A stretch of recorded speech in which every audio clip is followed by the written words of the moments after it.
Hello, everyone out there, and welcome back to the Mrs. Goody's Grand National Series here live on the Elite Racing Network, coming at you tonight from the Atlanta Motor Speedway. Atlanta's a little bit different than it used to be, as it's gotten a facelift and it is now kind of a pack race. And I say kind of a pack race because the tires do wear out here. If they run over 10 or 15 laps, you will see them either start pushing the nose, sliding the rear, depending on how you've ran and what kind of abuse you have put on the tires. Qualifying is wrapping up here. Joining me tonight in the booth, the guy that makes it all happen, Robert Hill. Robert, anything you want to hit on here real quick before we get into the qualifying results? Yeah, Chris, like you mentioned, a little bit different than what we're used to here at Atlanta, based off of previous configurations of this track. It should be more of a super speedway type race tonight, which usually produces some fun, fast paced action, and I'm quite excited for that. Obviously, as you see on the screen here, Chris, 100 laps, the fastest 43 make the show. I think we finished at 41 people here, so everyone's going to make it, and 3 sets of tires, so. That should make it interesting here tonight. Yeah, 3 sets of tires, and typically at Daytona or Talladega, you can throw that number out; it doesn't matter. But like I said here, we do have tire wear. It is going to be pretty substantial tire wear, and that red line you're seeing here on the screen on the bottom, that is in effect here. They do have the yellow line rule in effect here, even though it is a red line here, not yellow like it is at Daytona or Talladega. So we will have to keep an eye on that. I don't think it's going to be super enforced to the point where if you're just down there kind of following the line, because it does get tight through that dog leg. Robert, I don't know if you have any laps here, but that dog leg, it looks like it's wide, but it is anything but. And when you get three wide, you're kind of just hoping to not wreck going through that dog leg. Yeah, exactly. Just like you mentioned, Chris, it gets a little interesting out there when it comes to that dog leg. Um, Definitely not something you're going to want to be touching too much tonight, but you really never know where these guys are going to want to end up. But qualifying has wrapped up here, so why don't we take a look at the starting grid here, Chris, and see who's going to lead us to green? Well, it looks like we got Tyler Fody on the pole. RC is going to start on the outside of the front row. Josh Adams, Jeff Green. No real surprises there. Those four always qualify good at the super speedway races. You got Scott Crump. You got Blaze Brinkley up here in sixth. Jacob Adams, Christopher Tate, Tate Lytle, and David Shieldhouse round out the top 10. Absolutely. Just outside the top 10, we do have Andrew Rucker and Jesse Rasmus there, with David Tooker, Latham Joyner, and Michael Goodman rounding out the top 15. Jay Kaner, Chad Frankenfield, David Westergreen, Justin Vanderbilt, and Trey Holmes rounding out the top 10. As you will see the rest of your grid cruising by here just momentarily as the Yeah, field has and one started to thing line here up. too, Matthew Weeks, P30. We talk about him qualifying in the back. He's 30th here. You got Garrison back there. Yeah, Vincent Isabella back there as well, in the 27th position. He's going to have work to do tonight to get back up there. Wyatt Canado was really fast in practice, as well as Michael Hossack as well. Both showed lots of speed in practice, and they're going to be all the way back in 37th and 40th, respectively. With another car we're going to have to watch, as always, is that Huck machine, Casey Hatch, in the number 14. Hopefully he can have some better luck than he's had so far this season, Chris. Yeah, and that leads me right into our sponsor reads here. We got this is the Elite Racing Network coming at you live from Atlanta.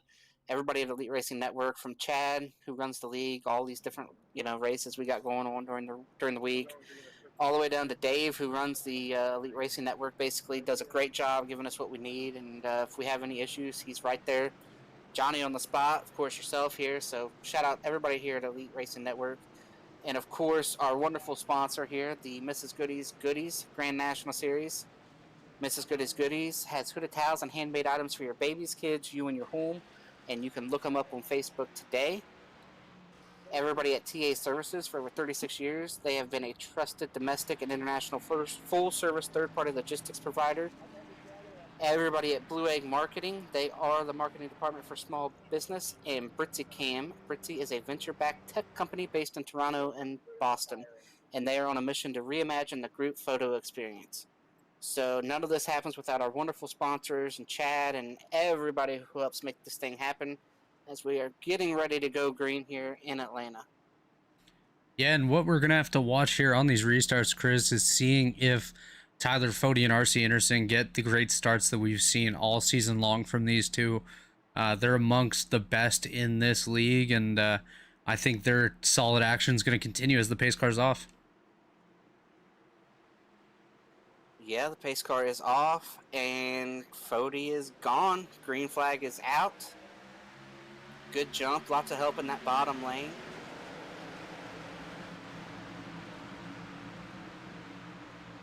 Everybody gets down here into turn 1. As we watch them remaining 2x2 basically the whole way through this field. I think we're going to see a lot of that tonight, just everyone working the lines where they can, trying to get the draft, because this is, at the end of the day, another super speedway race. So it's going to be interesting to see how this compares to other tracks. One guy I'm seeing that's doing pretty well so far already, only lap 1, but Jacob Adams right up here in the picture in that yellow and black number 25 car. Yeah, I'm going to go ahead and say that's my pick to win is Jacob Adams. I'm going to pick him, and I know his brother would be upset with that because his brother is pretty good at this type of racing, but that's my pick to win. And one thing that we will see tonight is these lines are going to move around as the tires wear. I'm really hoping we do get a couple long runs tonight and get to see some of these tire failure. No tire failures. We don't want that, but yeah, no, we definitely do not want to see tire failure tonight, Chris. That's not something that we're hoping for. So your pick to win tonight was Jacob Adams. I'm going to keep it in the family. I'm going to go with that number 56, my Cup teammate, Josh Adams, to get it done here tonight. As you see these guys continuing to battle here side by side early on, all throughout the field. We look back here, battle between RC Anderson, Tate Lytle, and Jeff Green. That's for the 5th spot. Yeah, and one thing here is Daytona Talladega, you can push in the corners. You don't, it's risky, but a lot of times if you do it right, it's good. If you get down to the end, you do it. At no point tonight will you want to push anybody or be pushed through a corner. No, absolutely. You really have to be careful about lining up the bumpers and not pushing anybody through those corners. Like you said, it really unsettles the car and will make for a bit of a disaster if it goes wrong. As you see, Scott Crump blinking a little bit there in the 4th spot. A lot of people look for kind of a way to compare this to... Oh, we're wrecking in the back. Oh, yeah, we got the 32, the 92. Dusty Dewar in that one. I believe that's Vincent Isabella right there. Yeah. We'll take a look on the Whiskey Cast replay. We did catch that one on the live feed here, but we'll see what happened to bring this one out. You can see Dustin Dewar there on the outside of the 45 of Brandon Ultra. Oh, it happens in front of him. It's going to be the 13, gets almost up into the wall. 32 has to check up. When he does, the 92. Yeah, it starts way up here. Rewind that back just one more time. Like you said, it did start up around Tyler Pop there. Dusty Doris to check up. Ethan Stanley gets inside of him. Vincent Isabella into both of them. And it is only a 3-car wreck, but that damage can definitely do a number on your car, especially at these super speedways. Yeah, but I don't think anybody hit too awful hard. I don't want to speak too soon, but the 32 looks okay. Yeah, we'll take a look here. 32, like you said, does look okay. A little bit of damage on that left front there. Yeah, depending on what that does, that's his biggest contact. I think the 83 is going to be okay. I think the 92 is going to be okay. Ethan's got pretty decent front-end damage there. But we'll see what they can do on pit road to fix that up. Same with Vincent Isabella. His front end is pretty messed up. There's a big gap between the hood and the fenders, so that might affect him a little bit, but we'll see what it brings when we go green again. And we only have 3 sets of tires, and we do have a handful of cars here that are on pit road. Yeah, we actually quite a few cars come down pit road. You know, these super speedway type races, sometimes you will see guys go down pit road just to fall back a little bit for safety, but I don't know. I definitely would not be taking a set of tires this early. Maybe some fuel, try to stretch out your run a little bit, but that's about it. Yeah, I don't. I don't know what the situation is. The fuel window is about 55 or 60, so you should be in the window to make it on one stop. The 5-7 laps isn't going to make it where you can make it. So I don't. I mean, if you're wrecked, I understand it, but there was a lot more cars there than just the 3 that were in that wreck. So I don't know if maybe they're banking on it going green from here, and if that's the case, that's an okay call. I have trouble believing 5-lap pressure tires are going to make a huge difference out here. Yeah, I would say chances of it going green are definitely very slim at this point. You know, especially since we have already had a caution here so far. But we'll see what happens.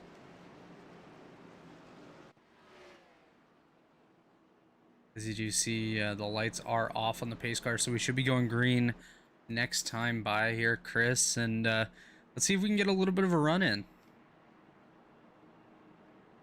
Yeah, we'll see. I am hearing some drivers say that they are pushing a little bit entering 3 after just those handful of laps. Like it's starting to shove the nose a little bit. So we'll have to see if that changes, if that gets better, gets worse.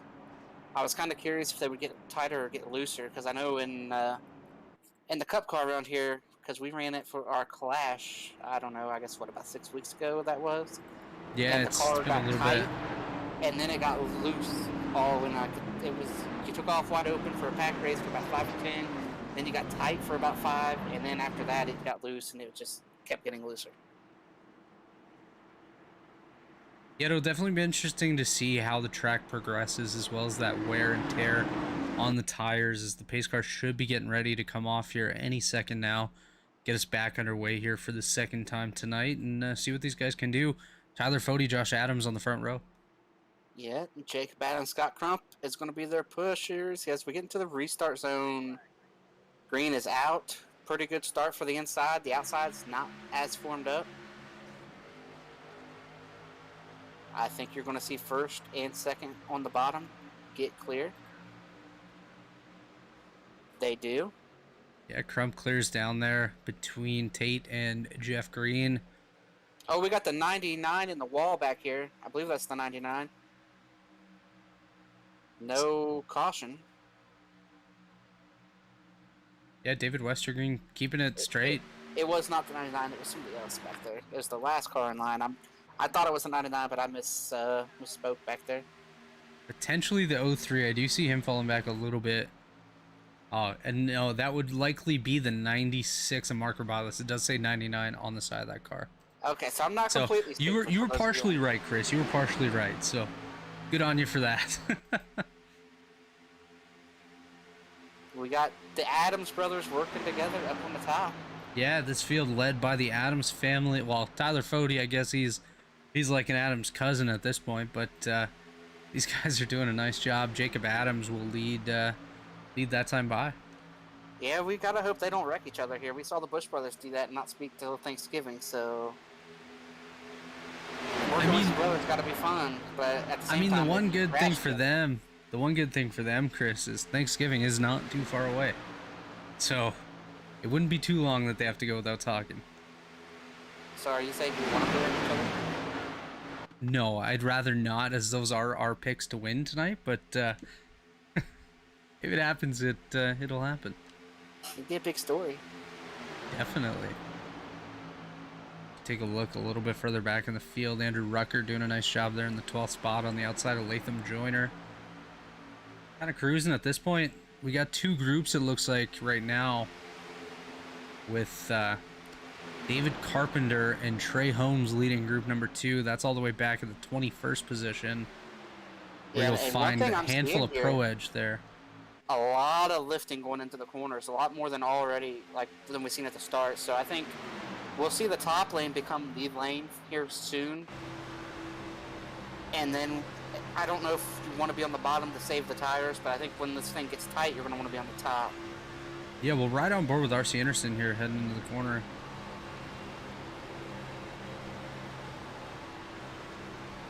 He seems to be carrying a little bit more, but I bet you a little further back through the field, you're definitely seeing a lot more lifting than you are up front. Yeah, lots of, looks like it's a lot more down into 3. Like, you got that wide entry into 1, but that angle down into 3 is a little tighter. I think that's where a lot of these guys are starting to have to, that's where they said they were starting to push, too.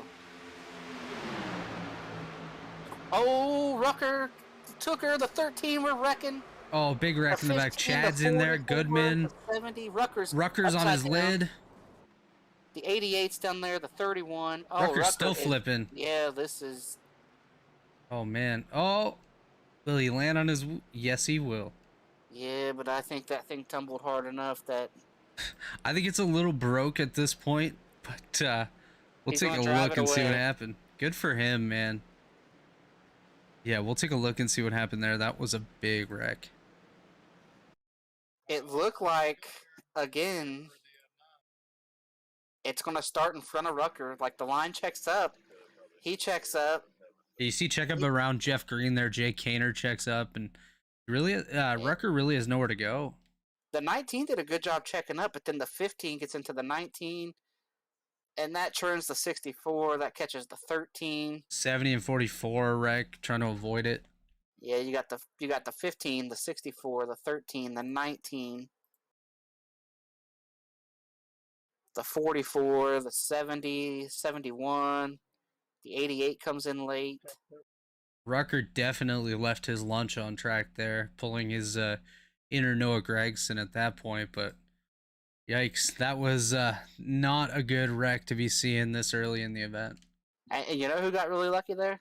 Was the 45 car, Brandon Ultra, and the Adam Petty machine that I am going to talk about every week because I think it looks great. He was able to be on the bottom when this happened and just snuck by. We'll ride on board here with Brandon Ultra. See his view through the incident here, the 45 machine. You can see it starting right here. There's Rucker sideways. Wow. That's one of those where your buddy asks, how'd you make it through that? And you're like, I don't know. I just stayed where I was, man. I didn't really have to do much. Just luck. Watch that from the gearbox here just to see it all happening.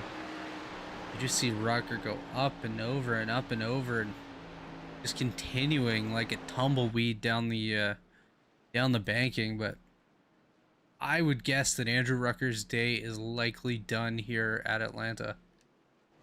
Yeah, I would guess that a lot of guys, their shot to win this thing is done back there. I think the 19, the 15, yeah, those guys have a ton of damage. 19 of David Tooker. His car's missing the front completely.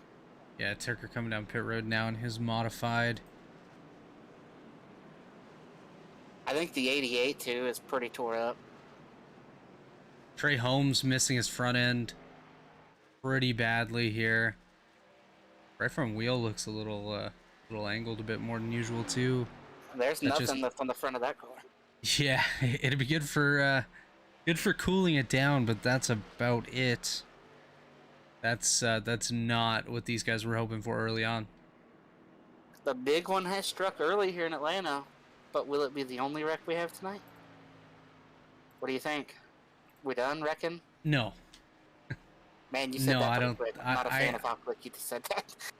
I really don't think so. Just the way that these wrecks are happening, just solely based off of checkups, Chris, is a telltale sign of how it's going to progress at certain points. I mean, hopefully we don't see any more, but chances of seeing no more big wrecks with 83 laps to go, I think are pretty slim.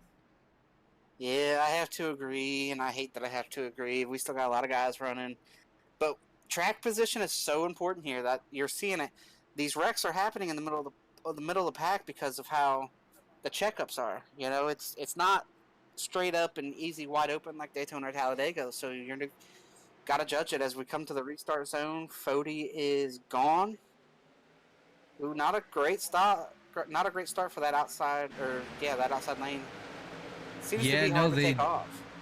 it does seem to be hard. Even on the inside, they're not getting great jumps. I mean, it's looking fairly bogged down on these restarts, but it'll be interesting to see how that changes throughout the night. Just taking a look early on in this thing, we have a couple guys that have jumped quite a few spots. I mean, that's due to Rex, but one of those, I'm not even going to talk about this guy yet because I don't want to jinx him, but Klein and Jones up 25 spots so I don't far. want to jinx him, but let me jinx him. Yeah, Klein and Jones doing a nice job. Right ahead of him, though. You seeing who I'm seeing there, Chris? We're going to talk about the Huck machine? I'm seeing the Huck machine right there. He's also up 26 spots, up to the 16th position. If something happens, I'm going to tell Dave it was Absolutely. all you. Casey's going to hit me and beat me if something happens. But another guy I'm seeing up here, Chris. For the lead. Tate Lytle's trying to make this happen on the top. Yeah, Tate doing a nice job up there with help from Jacob Adams, trying to get by Tyler Fody here. Can the top finally work? It should get better and better. Yeah, the top should come in the more that they run it. They're going to put more and more rubber down. Someone looks like they did hit the wall there a little bit further back. Might have been that 73 of Conan Jones. But everyone has kept it going straight, so... Good thing there. Like Fody got a bit of an edge, though. Bottom. Some guys are getting loose from the bottom, and you're tight on the top, so... Yeah, it's going to be interesting to see how the lines progress throughout the night. I mean... We may see guys jump higher up a little bit later, or really just stick with whatever's moving at this point. But it'd be interesting to see how this thing progresses throughout and where we end up at the end of the night here. Just want to give a quick shout out to another guy. I believe this is his first start in the Grand National Series. Joining us here is Assistant General Manager of Alpha Prime Racing in the Xfinity Series and known iRacing content creator David Schildhouse in the 20 machine. Welcome to Elite, and he's doing a great job up there in 8th. Long way to go. Absolutely. It's still 78 laps to go in this thing, only 22 laps in. Lots of time for things to go well, and even more time for things to go wrong, unfortunately. Yeah, we're 28 laps in, but we have eliminated some pretty heavy hitters, talking about Chad Frankenfield, David Tooker. Those guys are multiple laps down. Yeah, even Michael Goodman on tracks like this, he's always someone that's one to watch, and unfortunately for him, he's down there in the 39th position out of this one, and it's definitely unfortunate for Goody because I'm sure he had this scheduled, or he had this circled on his calendar. Yeah, and I mean, and we saw him in that first wreck, so yeah, we got nice battles throughout the field though. Yeah, it looks like, did Tate lead that lap there?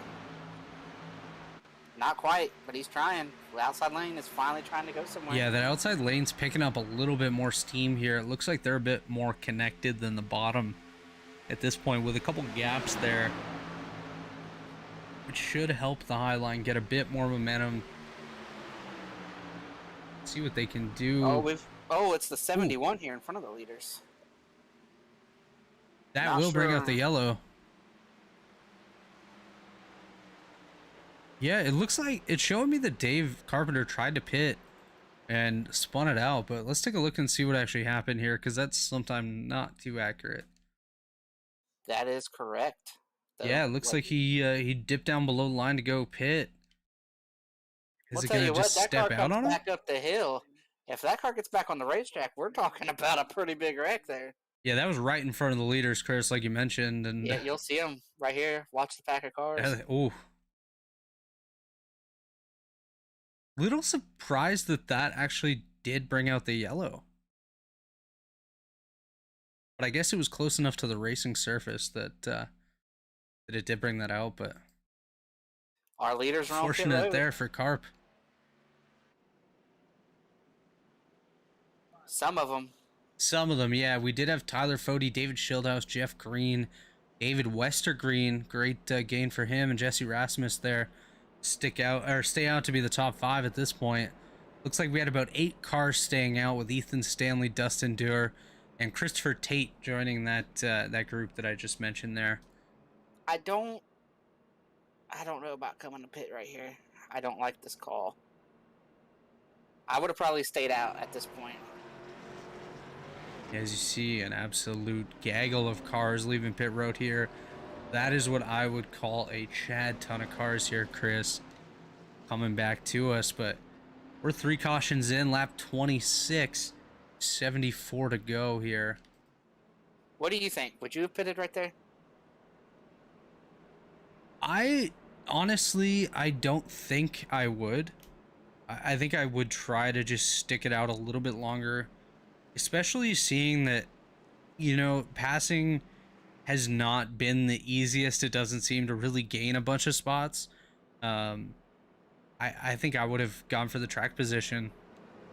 Yeah, I think the only thing you're looking at here, if you stay out or if you pit, is you're thinking this is going to be the green run. Like, if you can run 50, 60 laps, force those guys to pit under green, you know, then I think, okay, it looks great. But if if we get a caution in 10 or 12 laps, or let's say we run 20 laps and get a caution, you're going to use the set of tires. You're going to have one set left, half the race to go, and these guys are going to come down because they can make it on fuel. So then, I mean, I really think you put yourself into a corner where if you don't get a long green run, this is all for naught for pitting. Like, it's a bad decision to pit. Yeah, and that's exactly it, Chris. Like, we cannot make it on fuel at this point, so there was no point of pitting. Now, it really depends on what the tire wear was looking like, because you did mention it was getting a little bit more pushy. They were sliding up a little bit more in the corners, so that could have been an issue that some of these guys were thinking, and they were like, yeah, let's take a set of tires before we end up in the outside wall. But I am down here in the 25 pit, and I can see that his right sides are still pretty good. They still have a lot of tread left in them. None of these tires wore out, so I don't think that the call to pit is a good call. yeah, it'll definitely be interesting to see how these guys work their way back through. I mean, it's a couple guys up towards the front that haven't been there all night either. You know, some of them are really good at this, though, so it'll be interesting to see. And this could be a great strategy call for these guys to stay out. Look who's up to 6th here, Ethan Stanley. We saw him in that wreck. I said I think he's fine. He's going to restart 6th right here. Yeah, we're really going to have to watch this and see if he is fine, indeed, because he may be one that doesn't get going. Leaders pick the top. Yeah, Tyler Fody taking the top here. Interesting choice, but... oh, no help. That's not good. Yeah, no help, Chris, but that's the first time that we've really seen that high side get any sort of jump. We got somebody who did not get a good start there in the 32. They thought about 3 wide. Ultimately decided that that probably wasn't going to be the move. Yeah, unfortunately on the outside all alone there, David Westergreen. No help. Jeff Green's going to jump up ahead of him there. So that may help David out here, but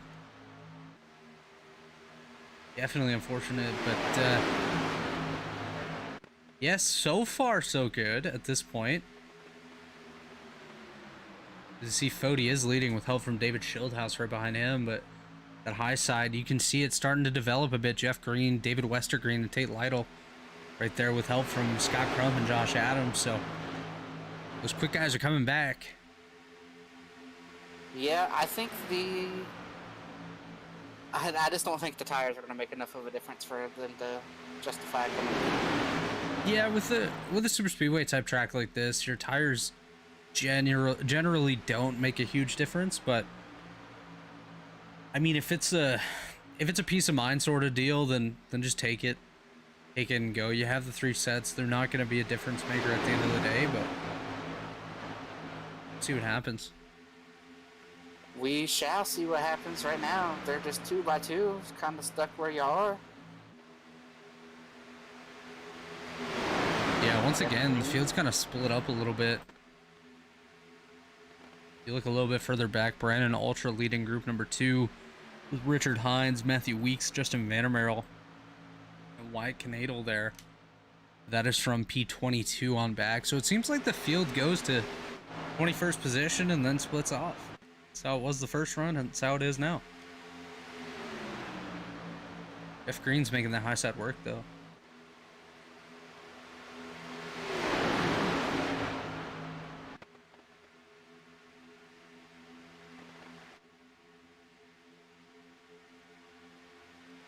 Yeah, it looks like Fody's got the help here. Looks like Jeff Green is trying to make something happen on the top. Tate Lytle, is he thinking 3 wide here? I think Tate's always thinking 3 wide, if I'm honest with you, Chris. He just wants to go and get to the front. He just queued up and said he wanted to do it. But Jeff Green's going to go to the very top. Oh, I don't know about this. Wow, I don't think... Oh, there goes Tate. He was talking about taking a look. And he's going to take the look. Yeah, Tate's looking. Does he have help to go, though? That's the big question here. I think Scott Crump was pretty hesitant about going up there to the top of 3 wide. It didn't look like Scott wanted to go with him, but look at that. David Schildhouse goes to the high side now. He is going to be side by side with Tyler Fody off of turn 4 here. Yeah, but we have yet to see anybody make a pass. Is he going to get clear? He cleared him. Oh, I don't think so. Not quite. That was close. Jeff Green, David Westergreen there working the high side with him. High side's a bit more connected to than that bottom, but Jesse Rasmus now coming with a head of steam, and Ethan Stanley right behind him. I think that 92's feeling just all right.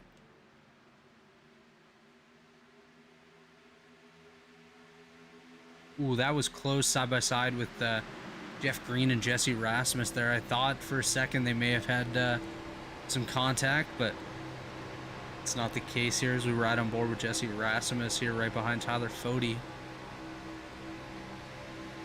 Yeah, it's really hard to go anywhere. Like, we've got guys that are good callers that have pitted, taken tires, and they're just stuck.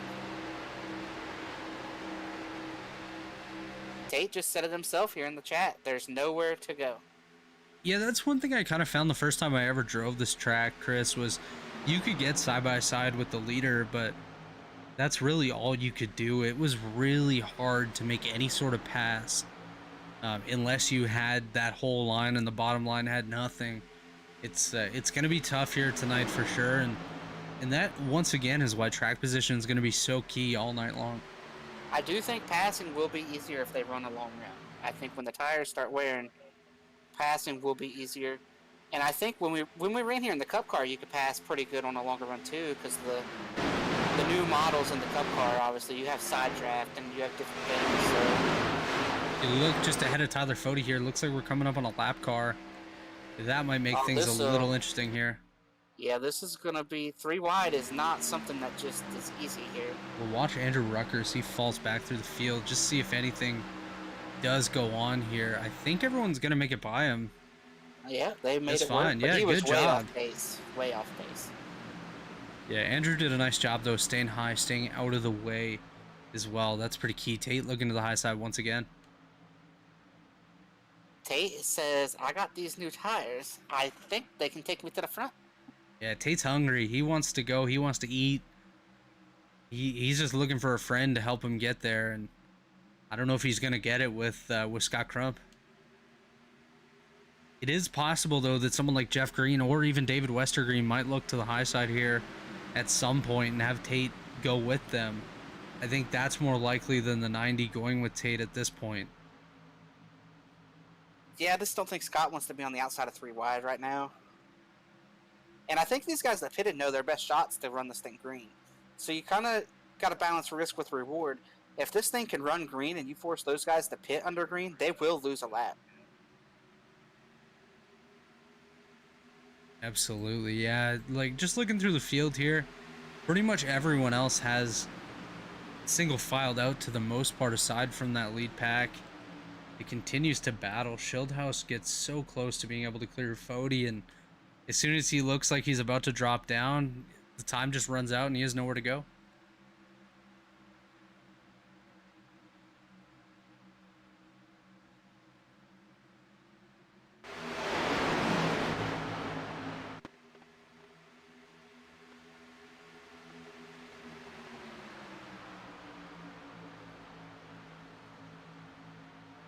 Looking here, he just peeks out a little bit. Schildhouse clears him.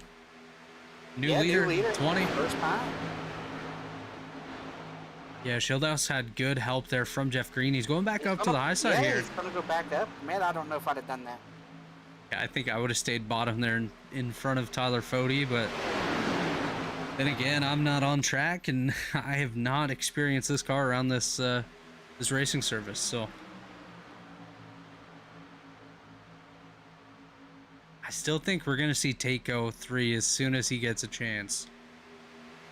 Like you mentioned, he said he was going. I think Tate's happy. I think Tate sees that somebody finally was able to make a pass on the top. So I think he's going to be content to sit there and say, man, if he takes it, then somebody pushes Jeff.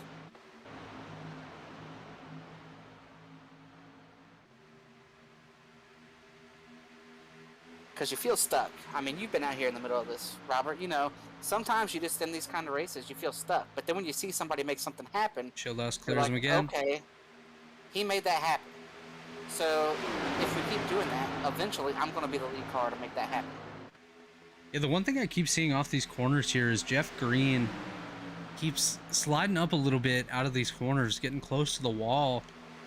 One thing I'd be afraid of is somebody behind him stuffing that middle and him coming back down, causing a big wreck here. But so far they've been okay. Tate's going high. Yeah, here we go. This is it. The 3 wide move. I think Tate's frustrated that the 20 won't stay to the bottom. Yeah, Tate wants to go. He's got David Westergreen in the middle now. Oh, looks like Christopher Tate wrecking on the back. He saved it. It's a save. Good job by Christopher Tate there. He's going to come back up. No issues there. And that shuffled Westergreen to the bottom line. Yeah, David Westergreen goes from, I believe he was 4th there, all the way back to the 9th position. Big shakeup there. Oh, Jeff Green. Oh, there it is. There it is. Big wreck, big wreck. The 14, the 50. RC Anderson. Justin Vandermeer just snuck through there. Oh, okay. Bunch of cars. They're still piling into that. We'll take a look here. We will ride on board with Justin Vandermeer at one point here because he had one heck of a view. Take a look on the Whiskey Cast replay here. Watch Jeff Green in the 38 car, second car on the outside. You can see him getting loose right here, Chris. Yeah, Tate unfortunately gets into the back of him, and the 90. That's going to end the 38. The 14, the 50, the 25. 25 gets a Matthew Weeks in the 11. Gerald, the 45, the 4, the 30. 51, 40, 80 parking lot. It's Garrison Hogan in the 4, the 30. The 30 just avoided it and avoided an earlier. Not sure how Harrison Talon got into that. We're going to have to take a look there.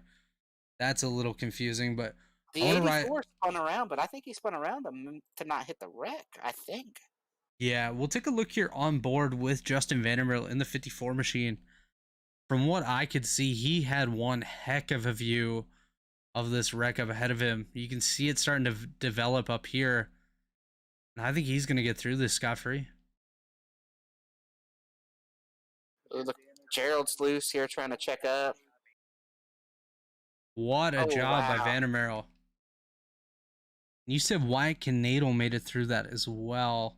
Yeah, it looks like he got ran over by the 51, but the 51 got hit too. Like it was... If you can look behind this 84, yeah, here we go. Yeah, here with Harrison. Yeah.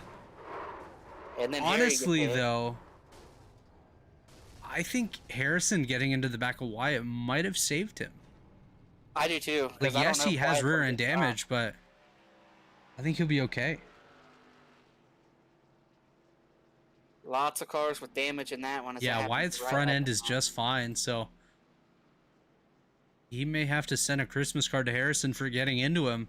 You don't often see that. I just want to quickly point out, though, your current race leader here, Chris, in the 3 car, Scott Haney for Do Good Motorsports. I think Tate is done. Matthew is DNF'd. He's left. RC has left. Casey Hatch has left. The 14. Your fault. You jinxed him. Yeah, I'm just waiting for a message from Casey here. Scott Haney will come down pit road, hand the lead back over to David Shieldhouse and Tyler Fode. But that shakes things up big time here, Chris. That's a lot of guys out of this thing. Yes, it is. That's a lot of fast cars. Oh, we didn't hit on it, but Josh Adams got a pretty good piece of that too. Yeah, we'll He take a caught the 50. look. Have Josh to and Jake find Adams have Josh first. both. I did see Jacob get into that.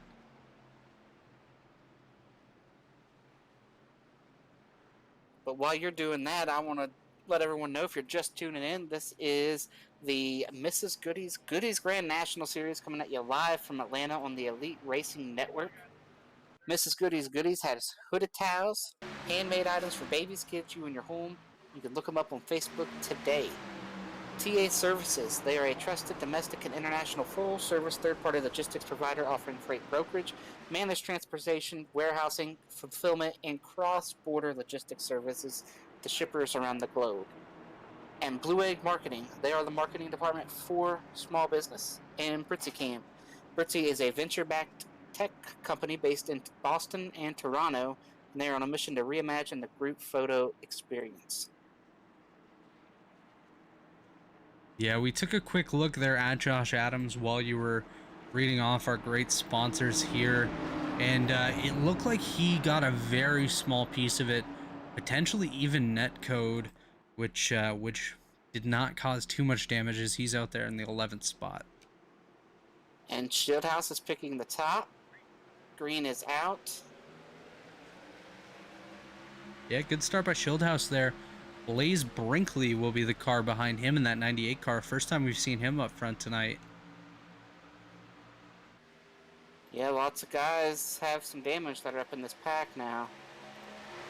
Yeah, Vincent Isabella was in our earlier incident, one of the earlier incidents, and he's up here in the 7th spot, making things happen on the bottom.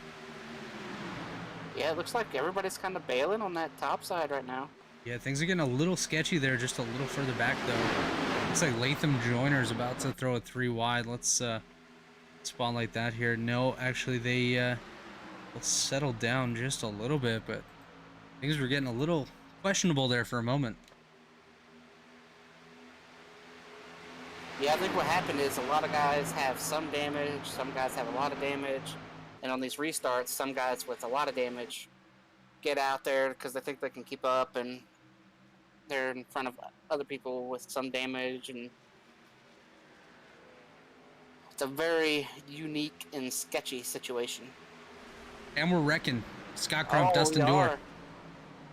Wow. Take a look. I think Klein and Jones also got a piece of that one. Pull that one up here on the Whiskey Cast replay. See what happened there. We could see it in the background of our live feed. Dustin Dorr on the top here in the 32. Scott Crump on the bottom. Latham Joyner right behind them. Ooh, Dustin gets down into him. Yeah, Dusty just comes down, and the 87 gets a piece of that, but the 87 might be okay because, man, it kind of was weird there, like a little net code with the 87.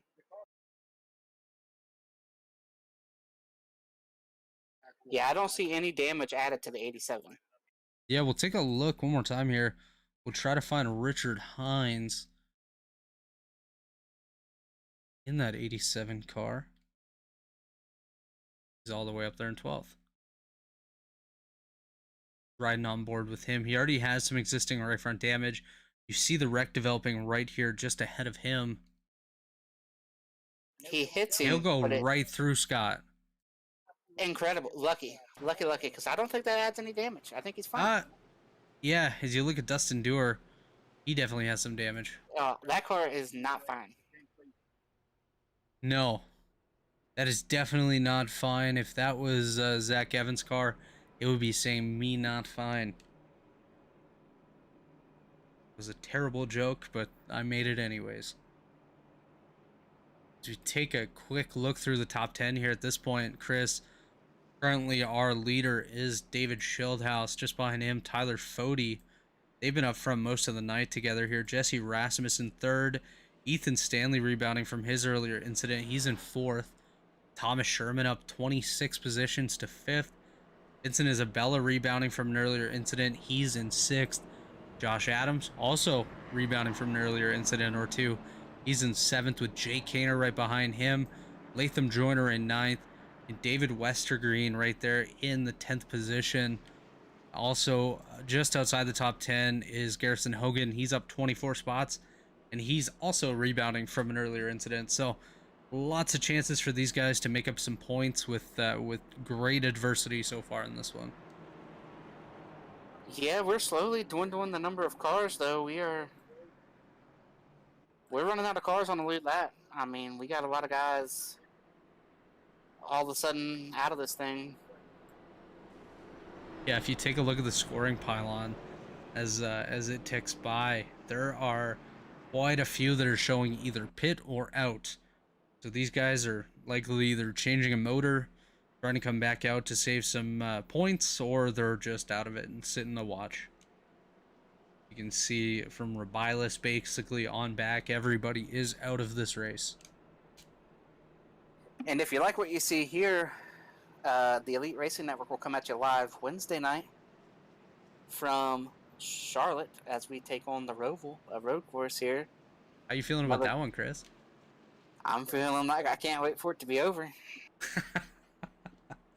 The schedule has not been that great to start the season here on the Cup side. This will be our second road course. We had a dirt race all in like a 4-week span. Not ideal, okay?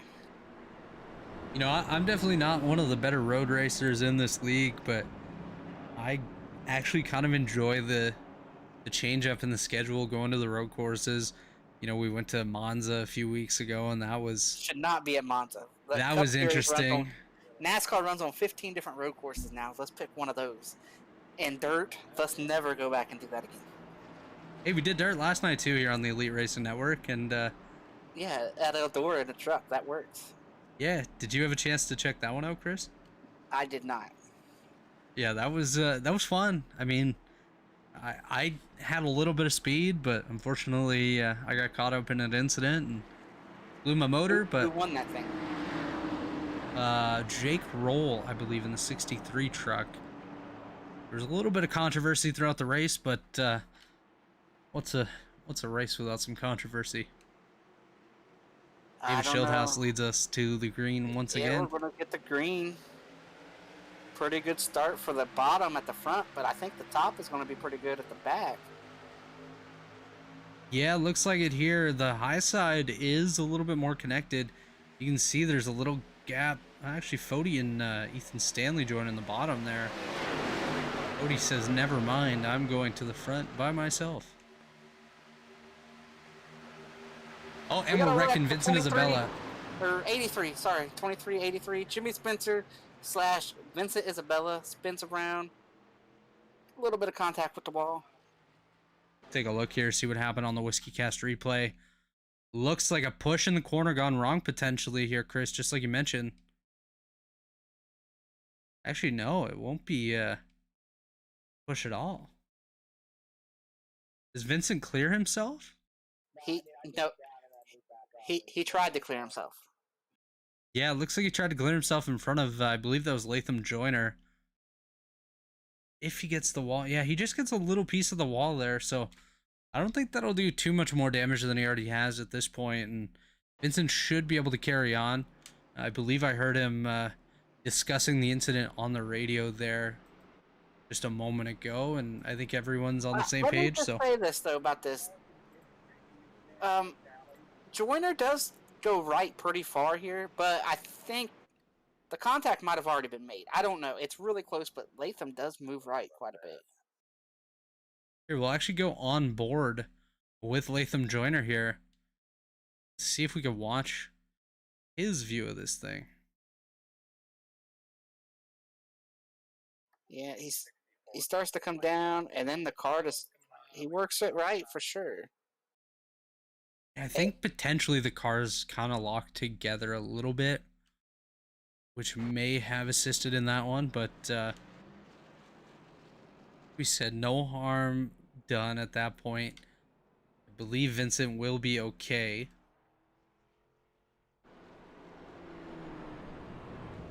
But yeah, no, I definitely see what you were saying there, Chris. It looked like the car came a little bit white, a little bit right, and made the contact, but hopefully they're both able to continue on without too much damage.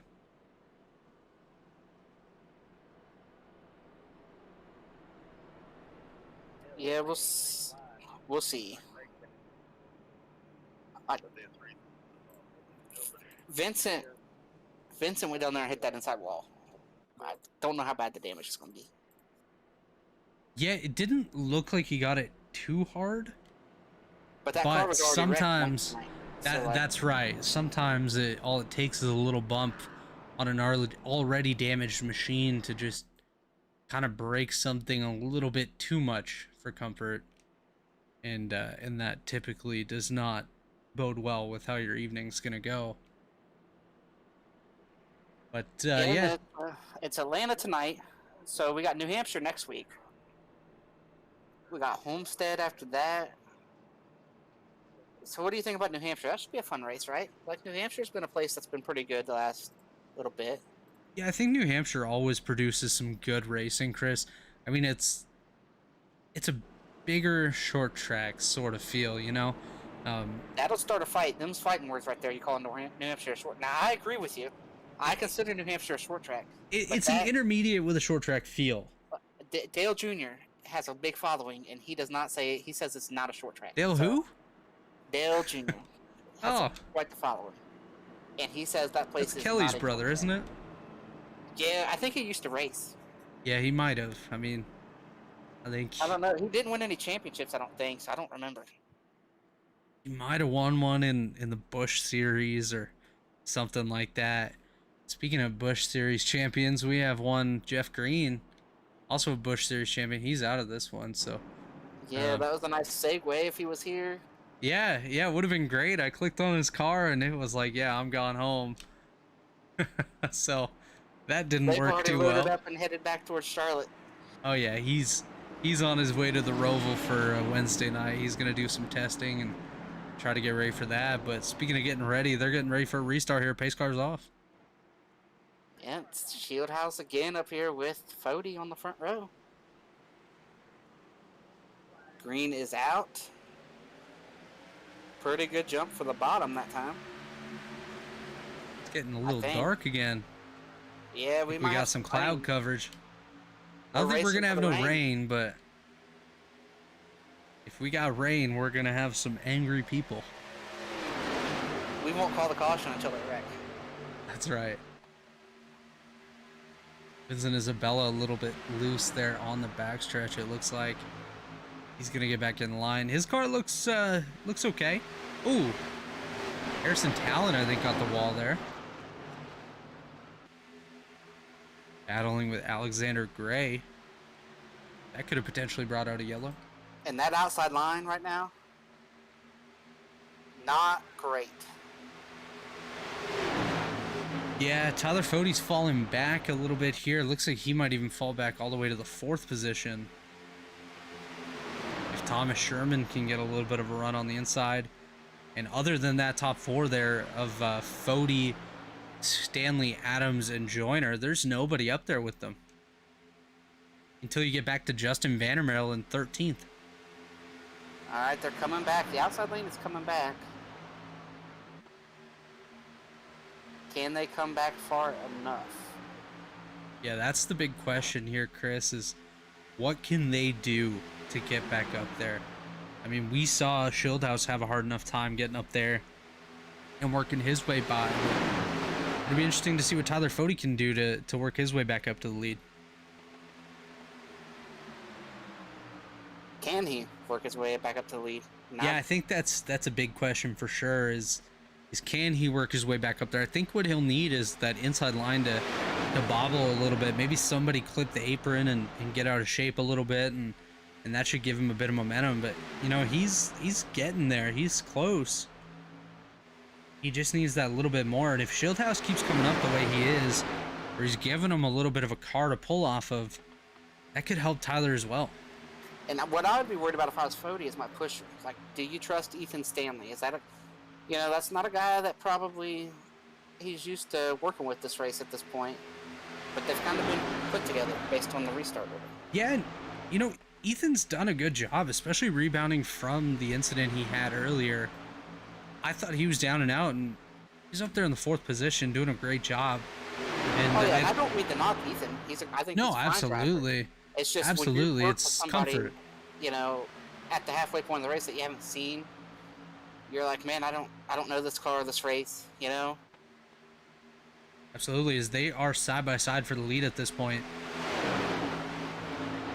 Gotta take a look and see who's going to get that upper edge. Right now, Tyler Fody does have a little bit of a nose as Schildhouse now takes that lead back. Interesting to see who has it at the line here. Looks like it'll be Tyler Fody. But there's a lot more help on the bottom right now. And you know what? Wow, Fody's taking that help. Okay, now how's the 92 with his damage? Yeah, that's a big question. 92 definitely has some damage here. Josh Adams also has damage, as we saw him in a few incidents here tonight. It'll be interesting to see how those two work as a combination here, or will that high side just kind of fall off? I'm not as worried about Josh Adams' damage as I am about the 92s. You look at the rear end on that 92, they will not be able to connect too well whatsoever with how dented that thing is. As I say that, Adams just puts his entire nose into the rear end of Ethan Stanley there. But look at them falling back, Chris. I mean, there is a lot more cars on the bottom, and that does make a big difference, but Ethan Stanley now all the way back to the 5th position and losing. Yeah, that 92 I think is hurt, because we've seen Josh get on him and push him pretty hard. Yeah, Josh is a great super speedway driver, great pusher, and Ethan himself is pretty good at these tracks, but like you mentioned, that damage does not help as they go by the lap damage car. Michael Hozak here. Be on the very bottom, not ideal there. And they will actually all make it past there, it looks like. And that shuffles the 9 to the top. The Adams brothers are going to work together here to be the 3rd and 4th cars in line on the bottom. Here we go. We have the Adams family working together here. Jacob and Josh ready to go. I like that inside line a lot right now. Yeah, the high side changed up a little bit here. We have Sherman now with Schildhouse. David Schildhouse now takes the lead at the line. Help from Thomas Sherman. Fody and Rasmus on the inside. They're getting real tight in the corners here.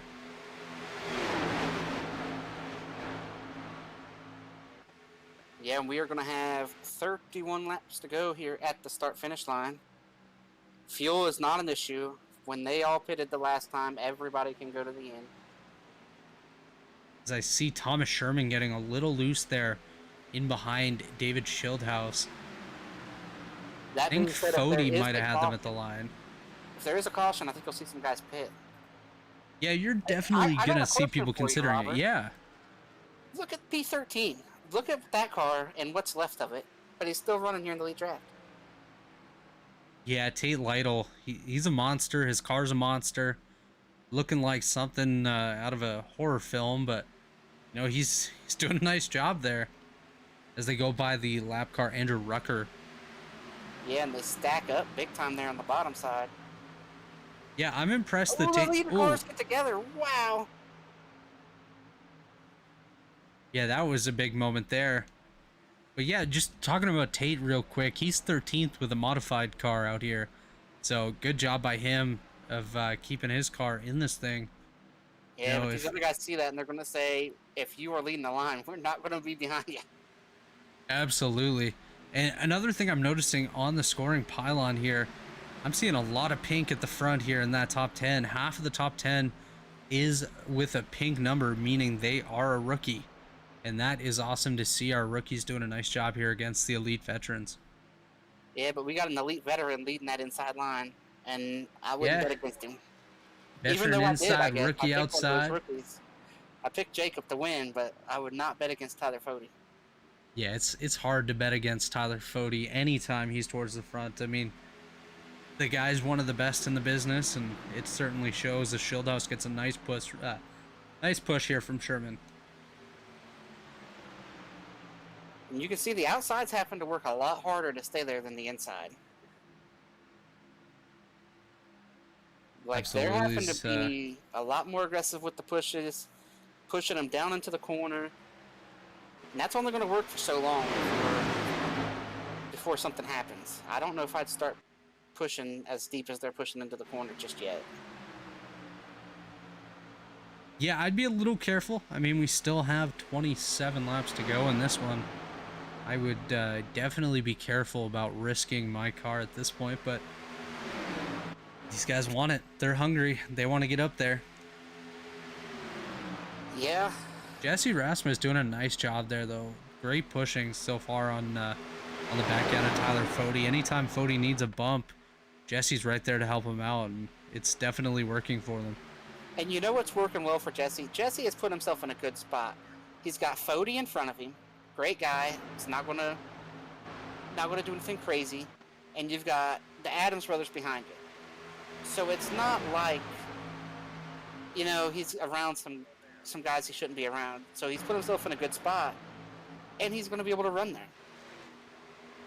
Yeah, absolutely. I mean, races like this, and really any race, is all about who you put yourself around, who you have an opportunity to learn from. Jesse's still fairly new to these races. I mean, I think this is only his second season, as there is another lap car. Michael Hossack once again. Oh, the 9's in the wall. The 92, no. The 98. Oh, that's big. That's the big one. See Scott Haney in there. I understand why the 42 is still running, but when you get lapped twice in an 8-lap period, maybe you should get parked. And I don't want to call for somebody to get parked like that, but the one thing I'm thinking, Chris, in that instance is I would go to the apron. You know, yeah, you're out of it at that point anyways. Just go to the apron and kind of coast around. But we'll take a look on the Whiskey Cast replay. We saw what happened, but we'll take a look again. Just kind of see. The 9 gets into the wall. The 92. The on Jake Kaner here. Yeah, you look there. It got really close around Hossack. Ooh, the 87 Stanley. And the 3.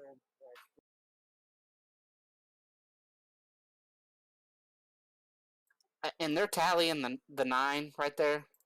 But that all caused by the lap car. I mean, when you're out there and you're that slow, like you said, if you're going to be that slow running around out here, be out of the way. Like, you're getting lapped twice in an 8-lap period. Let's do a better job of being out of the way and not being like this right here, right in the way.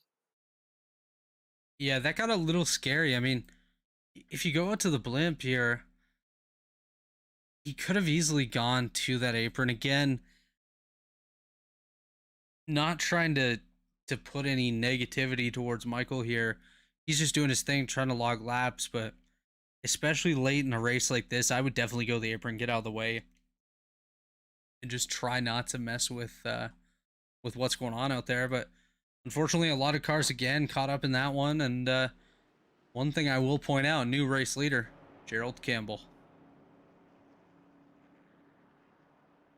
Gerald has been caught up in a few incidents of his own here tonight.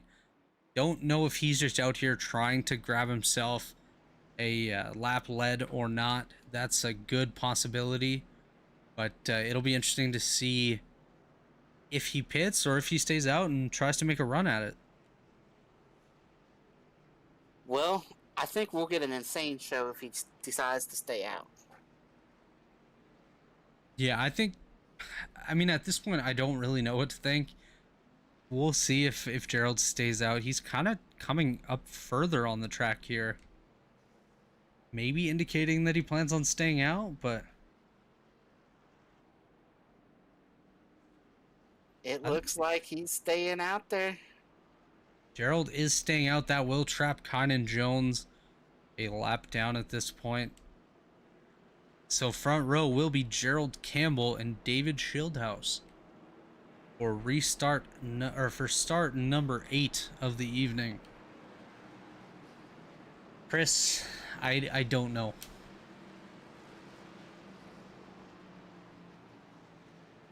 Gerald Campbell pit on lap 56, so he's got 21 laps older tires than these leaders. So it'll be interesting to see what he can do. I mean, if he can make this work, he's up 35 spots at this point, so it'll be a good gain if it pays off. But I don't think it's going to pay off. It could be a big headache if it doesn't. I'm going to go ahead and say now, this is a Hail Mary that maybe for the green-white checkered, I could see trying it. But at this point in the race, with 20 to go... 20 to go, yeah. You're not going to be able to stay in front of it. Look at the amount of damage on that race car. But you know what? It makes a crazy show for us. We'll see how it all shakes out. Hopefully it doesn't cause a wreck. But it's going to be very entertaining with how they decide to go about this. Yeah, so I definitely think you're going to see that high side get a much better restart than the inside. You know, even at this point. Split. I would not be surprised to see 3 wide for the first time tonight where we're going to see everybody commit to 3 wide. Like, nobody's going to want to follow that 31. And that's what could make things very interesting here as pace car is off. Gerald Campbell will lead us to the green here. Green is out. He gets a big jump. Did they let him get that big of a jump? You think? I think so. I'm thinking we should ride on with Tyler Fody here just for a moment. Fody's to him now, losing all the momentum that he thought he was going to have for a second. I can't see Fody staying behind him. Oh man, Fody's trying to look. I think Fody doesn't have too much of a choice. What a move by Jake Adams. Wow. Look at Jake up there, up to second. What an inspiration right there. What a recovery. What a move. Jacob Adams using lessons learned from his brother Josh. Josh Adams gets 3 wide. I mentioned his name and there he goes. Caution is out.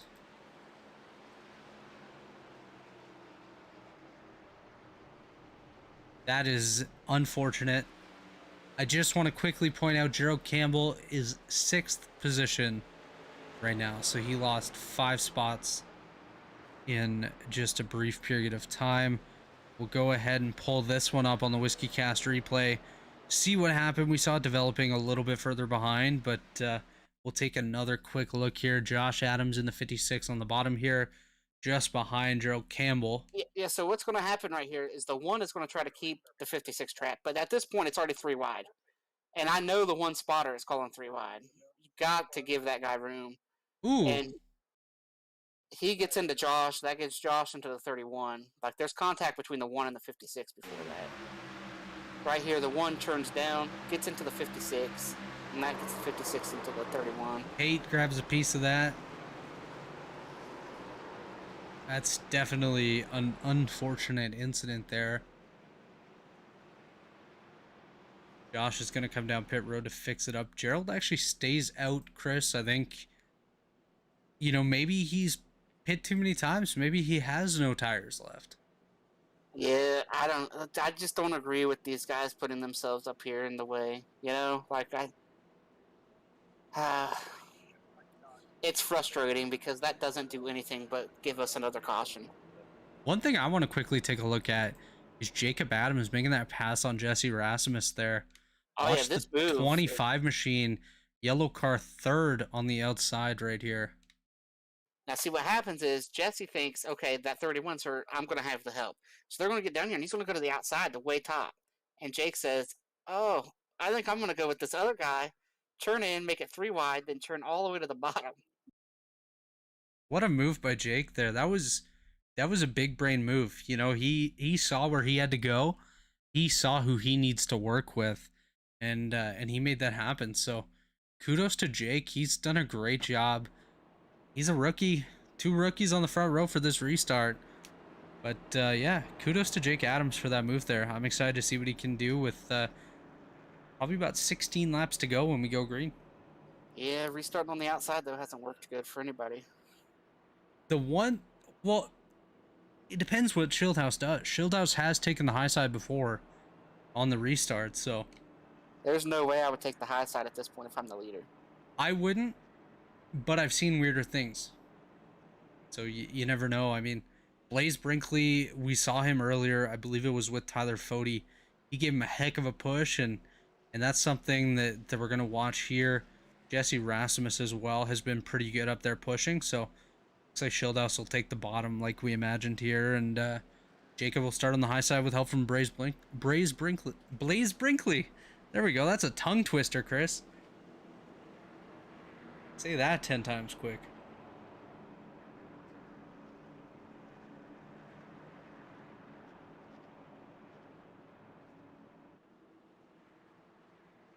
Now, Chris, with this being a super speedway type race, are you thinking, okay, I have to go at a certain point, or are you just going right now because it's been so hard to pass? Yeah, this is... Whew, man. It's going to be an intense 25 laps, or 15 laps. Sorry, I'm trying to... It might be 25 laps by the time it's over. It very well could be. We could use those green white checkers, you know? I hope not, though. We're running out of cars. I mean... We are running out of cars at this point. I mean, I think we have, what, 25 on the lead lap at this point?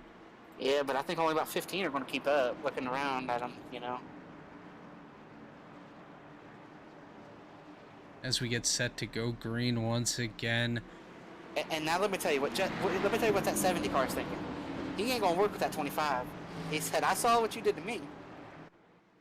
So now I've got you up there. See ya, buddy." Yeah, there's definitely potential for that. It'll be interesting to see what happens here as the green flag is out. Schildhouse looks like he got a little bit of wheel spin there. That outside's gonna get a pretty good start. Yeah, but still the inside. He spun his tires, but the 70 caught him. You know. So it's not all bad. That 70 car caught him pretty good. You only got 2 cars on the top. Oh, and Josh lost his help on the top. Or Jake lost his help on the top. Yeah, so we go from 2 to 1 on the high side there. Now back to 2. Fody said, "Hey, old friend, I'm coming back." He's up on the high side there, hoping to get help from Jacob Adams, but Jake really lost his momentum. Fell back a little bit there. He's going to go to the bottom, try to pick that help back up. Yeah, we'll see what happens here. Jake closes back up. He's going to go to the inside of Tyler Fody. He's going to take his run all the way to the back of the 98 machine.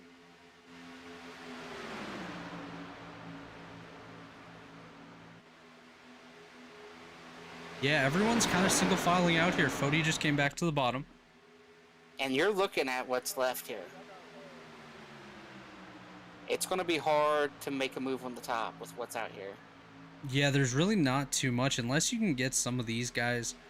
I mean, there's some heavy damage back here too, but there's still some cars with fairly decent chances if they have the opportunity to get up there and make a push at it. But as of right now, I think this top 5 is what you're looking at that's going to be battling for the victory at the end. And Fody making these moves is just losing more spots.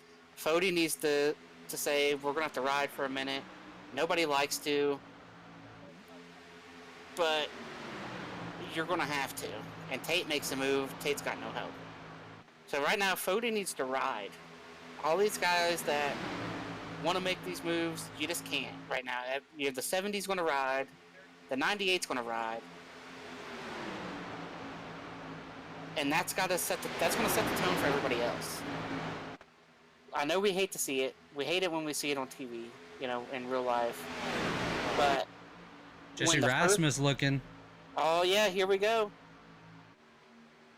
Oh, Brinkley loose. Oh, he gets loose. He's getting. Oh, they're wrecking.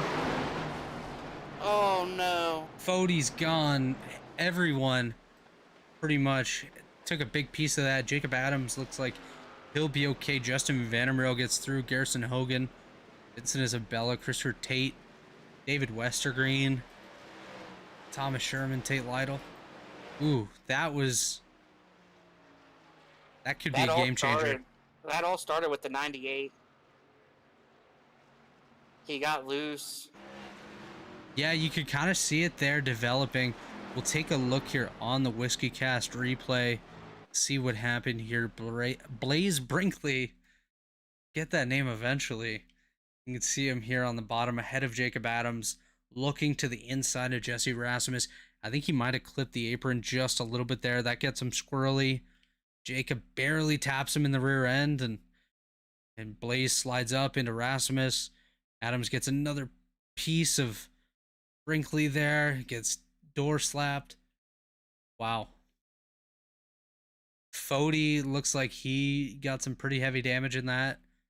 White Canadal looks like he did a nice job getting through that one. We'll take a look in car with him.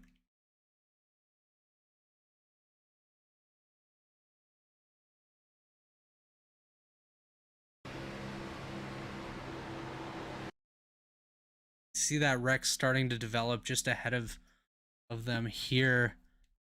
Yeah, middle of the and corner. Tate has put in a request for us to go on board with him too. Yeah, we'll take a look on board with Tate here just after we get off of Wyatt Canadal here. You can see Tate actually just straight ahead of Wyatt in that blue car. Tate might have snuck through. Look at all that smoke. Oh, look at this alley. He's found an alley. Yeah, the clouds just part here for Wyatt. Nice job. Sneak on through. Take a look with Tate Lytle on board here. He's up in the 6th spot driving a modified.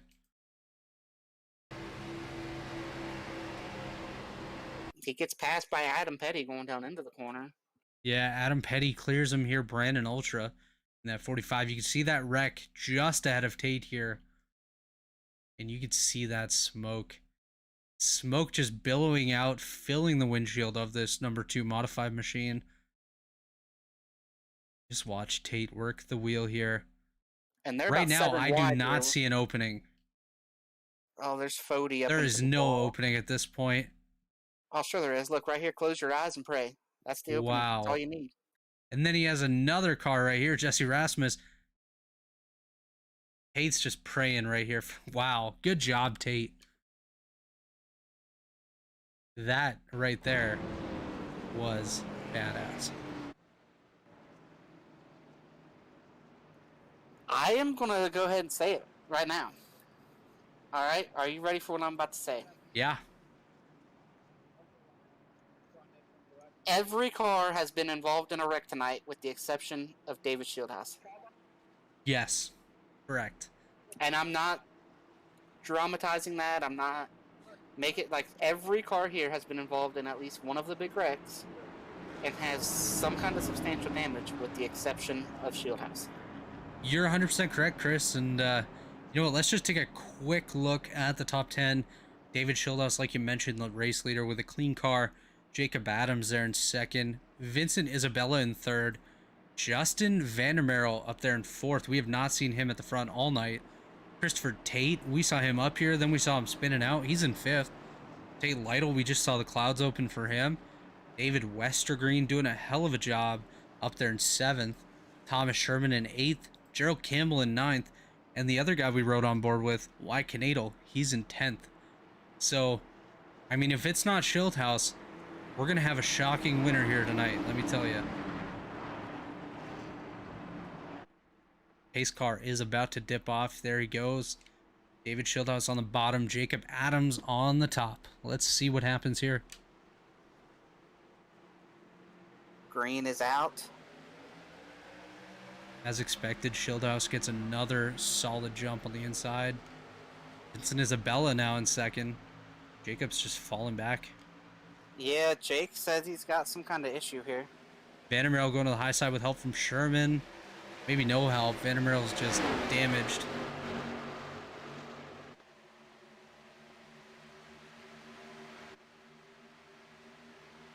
As we can see here, looks like Christopher Tate looking to the high side here. He's going to have no help, but look who's on the inside there in 3rd. David Westergreen. Yeah, he's going to the high side around Vincent Isabella. He's pretty clean. Maybe the 2nd cleanest car that's up here.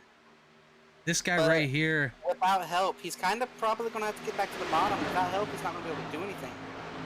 The help is with the wrecked cars right now. The one thing I'm going to point out, though, one guy that we questioned earlier on his inside is Gerald Campbell. But now David Westergreen has some help there by Tate Lytle and Christopher Tate. And Tate's been okay on the high side.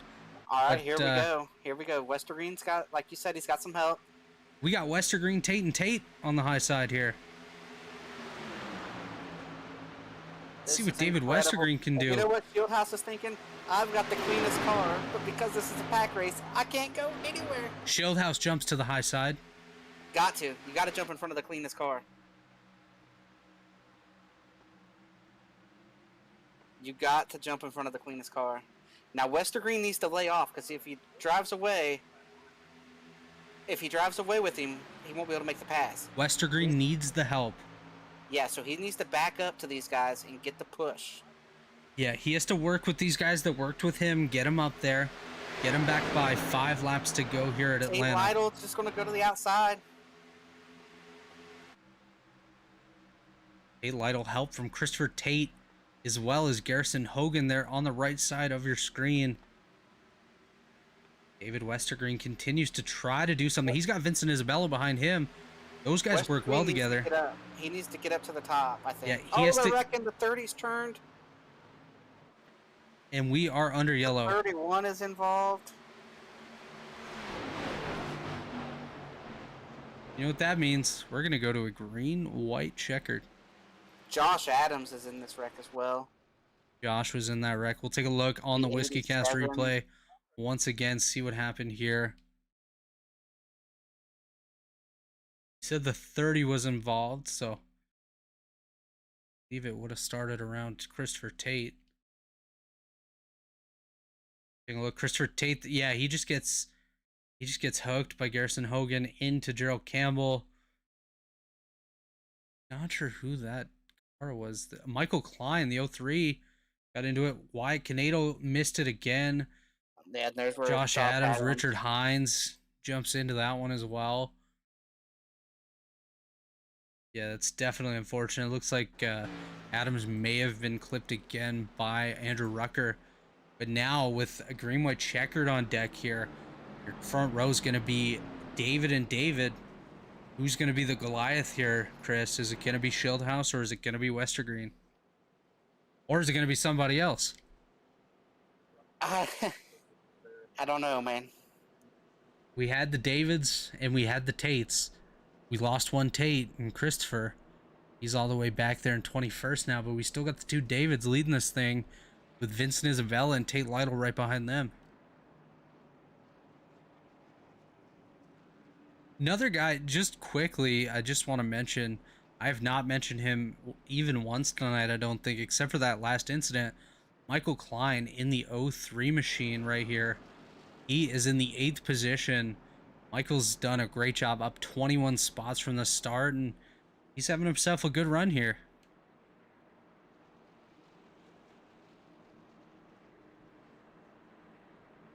Good run for Wally Racing. They've definitely had an up and down season in just about everything, but Michael Klein hoping to have a shot to give them something great here tonight. But David Shieldhouse, David Westergreen, Vincent Isabella, Tate Lytle, and Garrison Hogan, the top 5. Gerald Campbell, Ethan Stanley, Michael Klein, Latham Joyner, and Jay Kaner rounding out the top 10 here. Going to be interesting to see who can do what and who's going to grab a solid finish and who's going to take the victory. Shieldhouse has been strong, but Westergreen's coming on strong late. Now, I just want to tell you this thing. All right, Lake Norman, right? That's Fody. Yes. Yep. They have 3 cars in this race. You got Fody, you got Westergreen, and you got Vincent. If you would have told me when the green flag dropped that 2 of those 3 would be racing for the win and one of them wasn't Tyler Fody, I'd have told you were crazy. But that's where we sit. I mean, okay, so one thing I'm just going to quickly point out here. Lights are off on the pace car. David Shieldhouse has allowed 2 teammates to line up on the inside row here. In Westergreen and Isabella. Oh my goodness. Does he know what he did? He does not. He is brand new to Elite. This is only race number 3 for him. And he has just allowed 2 teammates to line up. I mean, I don't know how much help Vincent can be, and the leader does get the jump, but if he doesn't get clear by turn 1, I want to be on the bottom. I am quite interested in seeing how this plays out. either way, you know, I think If I'm Westergreen, I'm sitting here like, wow, man, thank you, thank you, thank you for giving me the bottom. if I'm Westergreen, I'm making sure Vincent is ready. Vincent's gonna be on my bumper, ready to go. It's a green white checkered, and we want to Vincent don't clear have him to be before ready. that You just got white. to make sure you stay beside him. If you're beside him when you enter the corner, Westergreen, I think is. I cannot believe Shieldhouse gave the bottom up. Maybe he Yeah, likes Tate, but I mean Tate's got damage, but so does Vincent. I don't know. It's hard telling. he may have looked at the help behind, saw Vincent Isabella, saw Garrison Hogan, both modifieds. Obviously, Tate's a Look, Tate, modified as well. Pace car's yeah, off. Tate. We'll see what happens here. Westergreen doing a smart move, giving himself an opportunity to see as soon as Shieldhouse goes. Green is out. Yeah, that's not smart. Okay, he laid way back too far. Too far back. You're going to lose the second place in line now. That was not a good move, but you got to get it beside that guy, especially with the restart zones procedures the way they are. That was not a good move. It'll be interesting to see what they can make happen here with just over a lap to go. Westergreen looking high here at this point. He has to make sure that he has the momentum before he goes. He has lost his help in Vincent Isabella, but he's going to go low. He's going to look low here. Eight's going to go high. We'll see what happens here. One lap to go. He's going White to push flag's on that out. left rear. I think that's a good... Okay, now David's got to get off here. Drag back. Got to drag back. Drag back and get the push. He needs that help from Garrison Hogan. Garrison's going to bump him. See what they can do here. See if he can get by him. I don't know that Westergreen's going to have the help. He's going to push him. There's your top three right there. David, and Garrison. Heck of a drive by David up there. Westergreen did what he could, and you know what? He's had a rough year. I think Westergreen is going to look for that. Learn from this and say, I probably could have done some things different, some things better. I feel like he kind of really, really hurt his chance to win this thing when the restart like that. Yeah, absolutely. But you know what? I think for a guy like Westergreen, like I was saying, he's had a tough season in just about everything so far this year. He's had no luck. And to come home with a second place finish, I think he's going to be quite ecstatic. Yeah, and Shieldhouse was the only clean car, so like they deserved the win. Yeah, Chris, obviously you are in the server. Was he incident free in this one? I believe so, yeah. I don't think he had anything.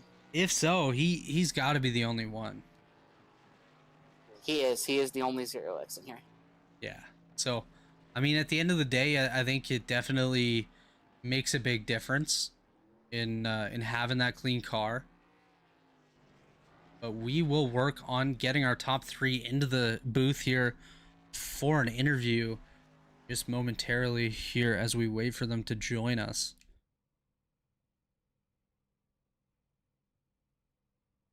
But Chris, that was an exciting green white checkered there. You know, anything could have happened. There was quite a few cars that had a little bit of a shot at it. We do have all three ready for an interview, so as soon as you're ready, Chris, we'll go ahead and pull Garrison Hogan up into the booth. I am good whenever you are. All right, we'll bring Garrison in now. Still burning it down.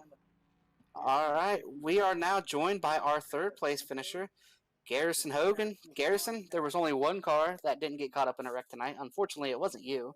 It was Shieldhouse, but take us through your night and what shot you thought you had there at the end. Well, first, apologies there to the 30 car. I was not trying to turn them. I don't know, man. It was just a weird race. Like I was just eating my cookout before the race and just trying to sit down and I found out it was Atlanta and I was like, okay, I guess I'll just ride at the back and just chill, watch a little of the game and just wait the race. And I think there was like a big wreck going into one that I got caught up in. Like the 45 didn't slow down and he hit RC and that ricocheted him out the inside wall. It left me no gap and I got like 26, 27 seconds of damage. But all in all, it was fun. I was faster than what I thought with damage, so that's great. and we had a shot to win. So at the end of the day, I got a podium finish, and I guess that counts for running part time in the season, right? Yeah, and you weren't the only car out there with missing bodywork. There was a ton of cars out there missing hoods, body panels. It was quite insane that only one car didn't get wrecked tonight. Robert, you got any questions here for Garrison? Yeah, obviously you mentioned the damage on your car. You were driving a modified there at the end, and obviously getting into those incidents early on. Did you think you had a shot at the podium, or were you thinking more like maybe top 20 if I'm lucky? Well, at one point there in the race, I didn't realize I had two sets of tires remaining, and people took tires, and I was so far off on speed, like right after that wreck. I was like, oh man, I'm in trouble. Like, I might even have to quit this race at this rate. But I kind of figured, I was like, okay, I'm coming back later on in that run, and I'm gaining speed again, and everybody's kind of like getting loose and tight in front of me. So that's when I kind of knew I still had a good enough car, and I just had to get back on fresh tires. So modifieds, missing parts, all of that stuff. I think everybody pretty much expected that, but David did a good job. Staying at the front is what you got to do, and as long as you're in the first, you're pretty much kind of guaranteed to stay out of the mess when it comes to super speedway racing in this league. Yeah, and he was the only one without an incident point tonight out there. Yeah, I mean, David's always been pretty level-headed and smart. I mean, he does obviously other leagues and stuff. I mean, I've competed against him and Road to Pro some too. So, I mean, David's a real good driver, real good head on his shoulders. So I'd expect that he came in, did his thing tonight, and I mean, I guess he's going to be here for the future too. All right, Garrison, before we let you go, any shout outs you want to give, sponsors you want to thank? Yeah, of course. Every week in the league, 213 somewhere. That's amazing. With the apparel and all the things that he comes out with is crazy. So everybody, make sure you go and shop 213somewhere.com. That's a bunch of drivers there as well. So you have plenty of favorites to choose from. You guys for the broadcast, Chad for putting on the league, and everybody else that's in my friend group there. And pretty much, I guess. We're just gonna see what happens next week at I don't even know what track we're at, but hopefully we put on the show for you guys. All right, Garrison, we'll see you next week at New Hampshire. And good luck the rest of the season and come back and talk to us again. Yes, sir.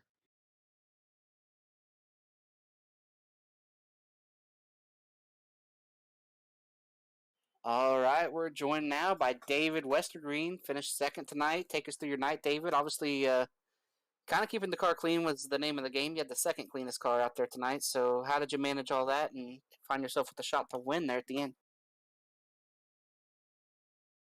Missed a couple of wrecks, got wadded up in one of them where I had 30 seconds of damage.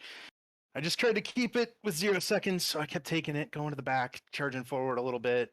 I don't know, it was kind of like Daytona, but once you got into the run a little bit, but then it was a little more squirrely.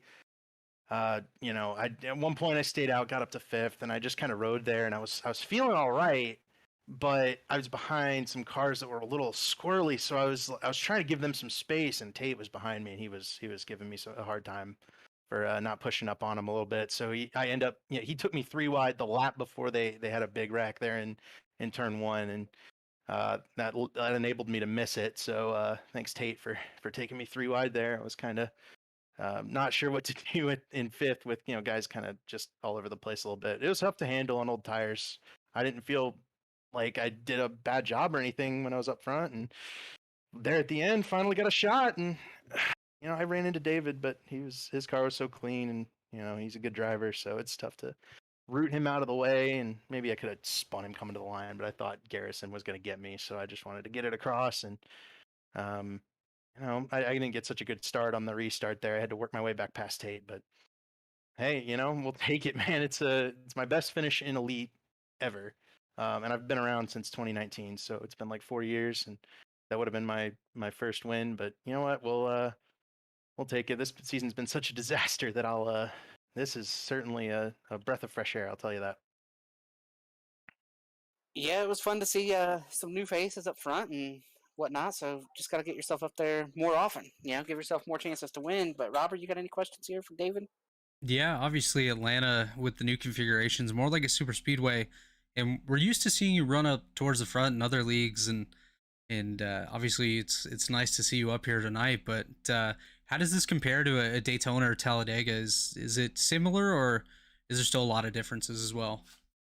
It's a lot different. I think it's the same, like, chaotic restrictor plate style, but when I'm actually in there, you're feeling a lot less stable in the car.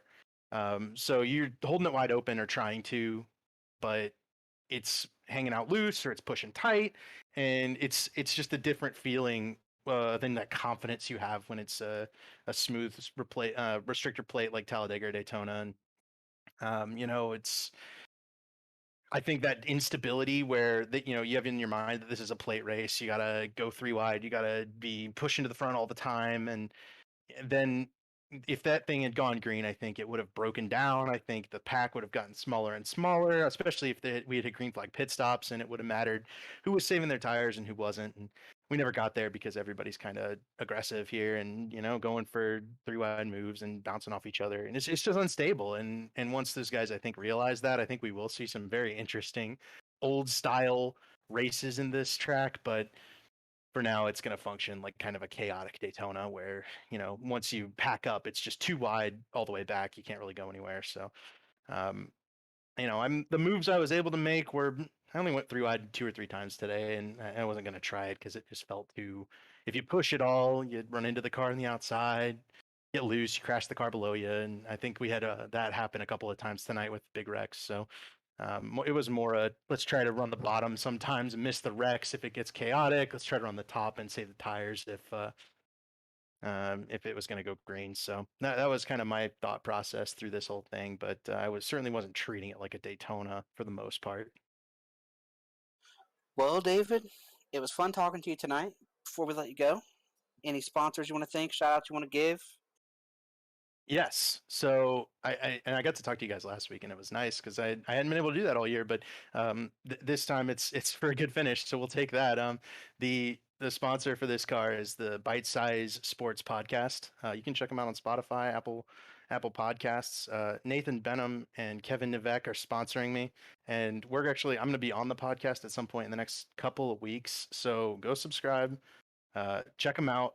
They paid the entry fee for this car. I wasn't even going to run this series this year, and they paid the entry fee for the car and gave me a shot. And then shout out to Michael Goodman, who painted up this the Dale Jr. throwback. It's the only car that's finished a race this year. I ran that pink car last week. It's the only car that's finished a race this year. So I brought it back, and it finished second. So we might be in this car the rest of the way. But yeah, so shout out to Goody, and then yeah, those guys for sponsoring. And then Fody and Vince, I appreciated Vince's help on that restart. He got me going. I know his damage was kind of too bad, and Fody I ran up there with for a little bit, but and he got sucked up into the big wreck in one of those. So good night for them, and kind of carrying the banner for Lake Norman. Fody always addresses us, so make sure he gets his name in there. He's running for the championship for sure. So is Vince. He's up there in points, and another top 10's helping him out. So hopefully those guys win the championship. And now I'm just kind of trophy hunting. We'll see if we can get another one. Talladega's coming up too. So look out for me there. I'll make some moves. Hey, I don't want to hear Talladega's coming up. All right, you come back and you talk to us again for getting the top three, not getting wrecked at New Hampshire next week. All right. That is entirely impossible, but you never know. I guess it could happen. Well, We'll see you guys. David. Thanks a lot, Chris. Thanks, Robert. Thank you, David. It was nice to see David Westergreen up there on the podium. He's had such a tough season, and nice to rebound. But let's pull David Schildhouse up here, his first elite victory.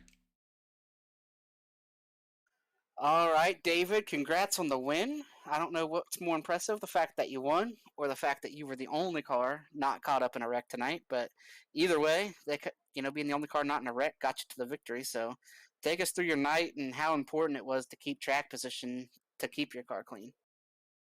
Hey, thank you. Yeah, keeping a clean car is a big part of this, especially, at a super speedway now that Atlanta's sort of configured that way and it races that way. I knew track position was going to be really important. I was talking about that on stream when everybody made their first pit stop, and I stayed out. Tyler Fody stayed out, and I was telling my chat, like, it's too early to pit. Tires aren't going to do anything for you. New tires weren't going to make you faster. They weren't going to make you pull away. It was just all about the fuel and making sure, you didn't have to come down for fuel. But the tire wear, it got kind of sketchy there towards the end on that long first run. I was definitely feeling it. The right rear was getting really hot, and it started getting free on entry, but I knew track position was going to be the most important thing of the night because it's hard to pass. It's not really a 3-lane racetrack, even though we're racing in a pack. It's not, really aren't 3 lanes. So the less passing you had to do, the better. And I put myself in a position where I didn't really have to pass anybody and control the restarts. And that was really the difference, I think. Yeah, absolutely, David. And first off, welcome to Elite. Obviously, picking up your first victory tonight in pretty dominating fashion for the most part. I mean, yourself and Tyler Fody were up there just about all night long. And, you know, when you saw Fody get caught up in that wreck late, did you think that you had this thing sewn up and no one else really had a shot, or were you still worried about these guys behind you? I never write anything off until it's over, Robert, to be honest with you. Like, these things have a weird way of playing out in ways you don't expect them to. And the moment you get complacent is probably the moment you're going to lose. So I fought hard. I treated everybody like they had a clean car, even if they didn't. And because a lot of those cars that didn't have a front end on them were still pretty quick. And I don't really understand that. But when I look up on that final restart and I see both cars in the second row don't have a front end and are missing other parts, but they still had pretty good speed, that put me in a weird spot where I had to make a hard choice, and what I decided to do and how to play that at the end. That was a lot of fun. I really had a fun time tonight. This is my first race in the Xfinity series here for Elite. I've already made one start in Cup, one start in trucks, both on dirt. Didn't go very good, but this was a blast tonight. I really enjoyed this, and looking forward to doing it again on a different type of racetrack and get to know these guys a little bit better.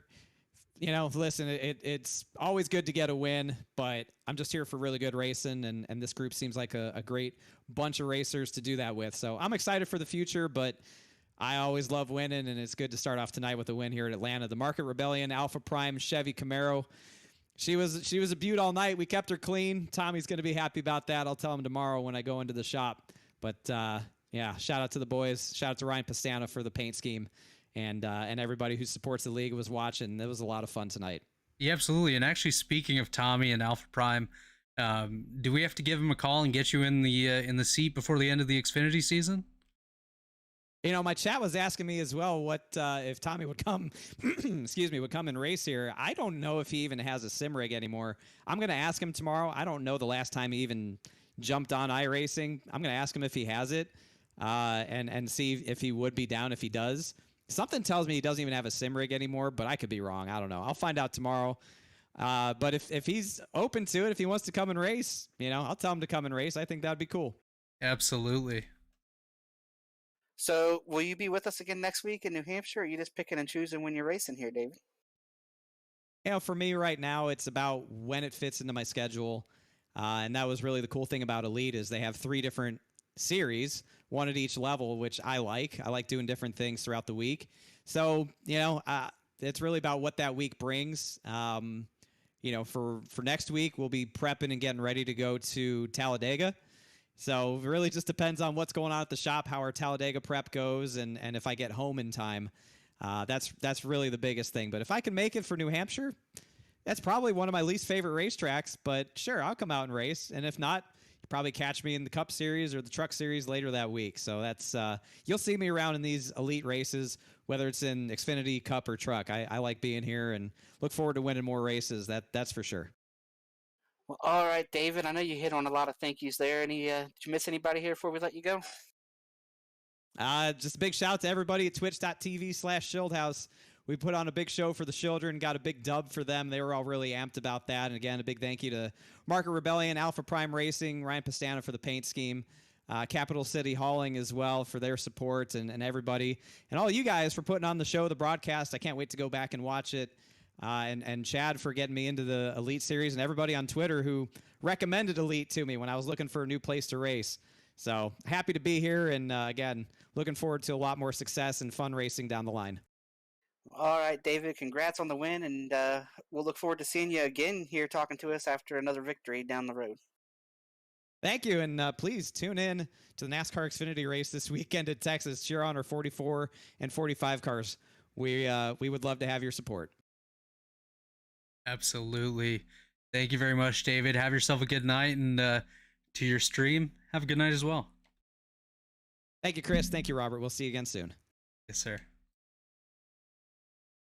was David Schildhouse, our winner here tonight, Chris. Yeah, That was a heck of a race. We had some wrecking, lots of wrecking, lots of torn up cars. Tony Stewart would not be happy about all the cars that we tore up tonight. But in the middle of that, we got a couple longer green runs. We got some good racing. What's your biggest takeaway from this and looking ahead to New Hampshire? My biggest takeaway from this was that Atlanta is an interesting track in the current configuration. I mean, I wish that there was a little bit more possibility for passing from the high side, but you know, we saw some great moves by guys like David Westergreen, Jacob Adams, Tate Lytle, Tyler Fody, David Schildhouse all throughout the night up there at the front of the field. And you know, races like this are great as well because we see guys that we don't always see at the front of the field having good finishes. Like I mentioned, Westergreen, you know, Wyatt Canadle up there in 8th. Andrew Rucker, I just noticed he's up in the top 10. We saw him get lapped like 3 times. And he finished 9th. Michael Klein in 11th. Brandon Ultra in one of your favorite paint schemes in 12th. Like, great job by some of these guys. Yeah, and all these guys were wrecked too. So they were just soldiering on. You got Tyler Fody down there in 17th. Jacob Adams in 20th. Alex Gray got 21st, Josh Adams 25th. Then, of course, all the way back to the early wrecks that we had, you know, Chad Frankenfield finishing 40th, Tooker back there in 38th, Weeks is back there, RC is back there in the back. And that's going to shake the points up. Like, that'll give us a massive shake-up in the points going into next week. Like you mentioned, Chad Frankenfield, David Tooker, Trey Holmes, Matthew Weeks, RC Anderson. These are all guys that are towards the front of the playoff field, and they finished like 30th on back tonight. That's not going to be too helpful.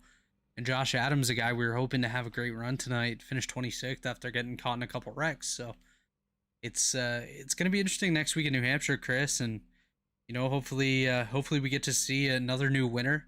That's always fun, and a different podium as well. I mean, we got to talk to Westergreen last week, and that was just because he was caught up in an incident, but we haven't gotten to talk to Garrison Hogan or David Schildhouse yet this season, so it was nice to get some new names up here in the booth with us, and I hope we get to do the same next week. Yeah, and I'm looking forward to getting to New Hampshire and getting to some of these other places, like you said, getting some different winners. It's nice to talk to these guys that we don't get to talk too much, but I hate seeing races where everybody gets wrecked. That's just, it's not fun. It's not fun to wreck, and I feel all the frustration that a lot of these drivers have. But we should start getting into seeing who our guys are that's going to be around the playoff bubble. We've got just a handful of races here. We've got New Hampshire, Homestead, Iowa, Nashville Fairgrounds, Daytona. That's all that's left in our regular season. So we're getting close to that time for guys that are going to be in the playoffs. You know, we got, it feels like the season just started, but really we're about halfway through the regular season, and it's getting to be about that time.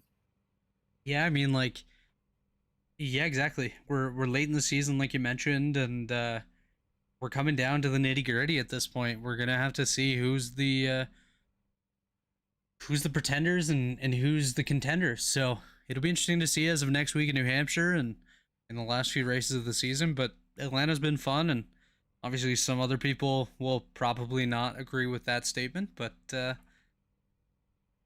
Schildhouse is the winner, and he's going to be quite happy. A lot of people are happy that they're leaving this place, not having to come back this season. No doubt. Tell you that. But no doubt. As for us here, we'll come back with you next Monday. You just watched the Mrs. Goody's Grand National Series here from the Elite Racing Network. Give a shout out to all our sponsors, everybody at Mrs. Goodies, TA Services, Blue Egg Marketing, and Brixi Cam. And of course, Chad for all he does, and everybody here at ERN, Robert, you, and Dave, and everybody who else makes this thing happen. Tune in Wednesday from the Roval for the Cup Series. IndyCar's back with you Friday, and we'll be back next Monday night